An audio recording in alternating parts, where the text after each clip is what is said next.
What's going on, guys? Cliff and Denny with On Your Own Outdoors.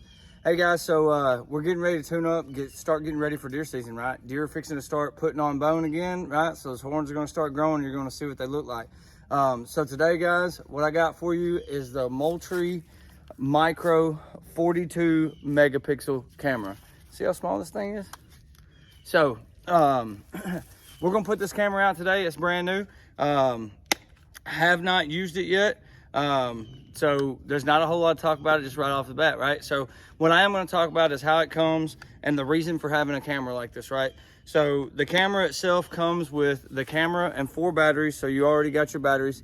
Another big deal is it runs off of 4 AA batteries instead of, like, you know, your 8 or 6 or 10 or whatever. It takes up to a 32 gigabyte card, so you're gonna get plenty of space in there for memory. And then lastly, it is an invisible flash, which is huge for you public land guys, right? So the reason I'm interested in this camera, so I was down at Max Prairie Wings talking to Jody. Everybody knows I hunt a lot of public land. And then on top of that, my family hunts a deer lease. And so one thing that we have a big issue of on the deer leases is people coming by and taking your cameras, right? So not everybody's as honest as the rest of us.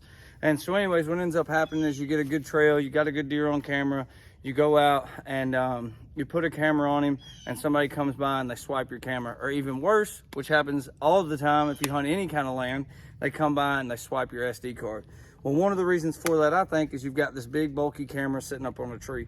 You want to talk about why this thing is so beneficial? Go out, set it out, look how small it is. It comes in the bottoms line camo, which I'm just a huge fan of. It blends in extremely well. But with this camera, so I've done everything to try to keep guys from taking my SD cards and taking my cameras. You know, I'll hang them up high in the tree where it's pointing down. I'll try to put them behind a tree where I'm only getting part of the video or part of the photos. The awesome thing about this camera is how small it is. So, you know, you can set it up high, you can put it by a knot on a tree, whatever. It's pretty concealed. It's extremely small. I keep saying it, but I mean, my God, look at this thing. You know, it fits inside the palm of your hand. So anyways, yeah, guys, we're gonna get this thing. We're gonna put it on a tree. You know, just a price point real quick before we go out in the woods. I think they're $79.99 on maxprairiewings.com. Go check them out. You know, you can do your own research on them, but the big deal about them is right there in your hand. Let's go. All right, guys, so we've got our small little camera here, our little Moultrie.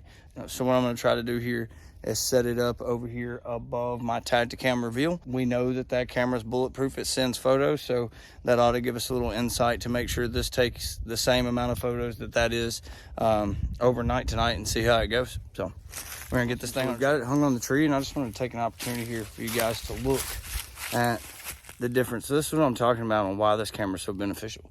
So the Tacticam reveal is not just a hugely large camera either, but you can see, and this is just natural light, obviously I'm not doing any kind of hocus pocus, but you can see how much harder that camera is to see. And that's sitting on the face of a tree right here in front of you. So what I did is, like I said before, I just set it up here above my reveal. Hey, listen, if you don't think that camera paddle works, check that out. I mean, it's phenomenal. But anyways, we've got it set it up here. This is a traditional bait site that we always use. Well, I say by always. We shift it around a little bit, but it stays in this probably little 1 acre block back here. Shifting around seems like it keeps the mature deer coming back to it. It's just more, I don't want to say natural, but kind of natural to them, rather than just having one location you're always baiting. So anyways, we got this thing set up. This is where we traditionally bait at. That's our new little hanging block we're going to test out. So we're going to let this thing run tonight, see how it works, and then we'll finish this video up and get it out to you guys. So when I set this stuff out, I don't know if you can hear it in my voice, but when I set this stuff out, I said I was going to come back the next day and check it.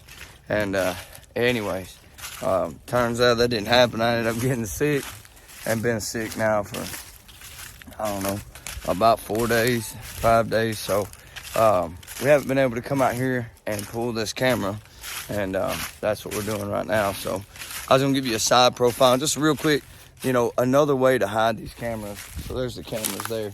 So when you're using a little camera like this, if you'll take this strap, get rid of this strap. One of the guys commented on one of the YouTube videos before about it, but if you take that strap, get rid of that strap, use some fishing string, it'll work out a whole lot better. If you think out when you're looking out across the woods, you see somebody else's stand, or you see a camera or something like that, a lot of times what you're seeing first is that straight line, right? So you're seeing this strap. So you get rid of that strap, put that little camera up in something like this, I think you'd be good to go.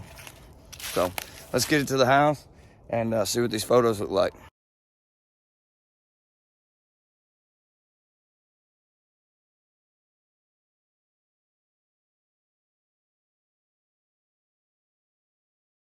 All right, guys, I think those photos speak for themselves. They're pretty clear. It's hard to tell in, in the photos, but I'd say that, feed pile where most of those deer are probably about 10 yards away. I went ahead and posted somewhere. I know that they're walking by the multiple pictures so that you could actually see, what it would look like if one was walking rather than just standing there eating out of the feed pile.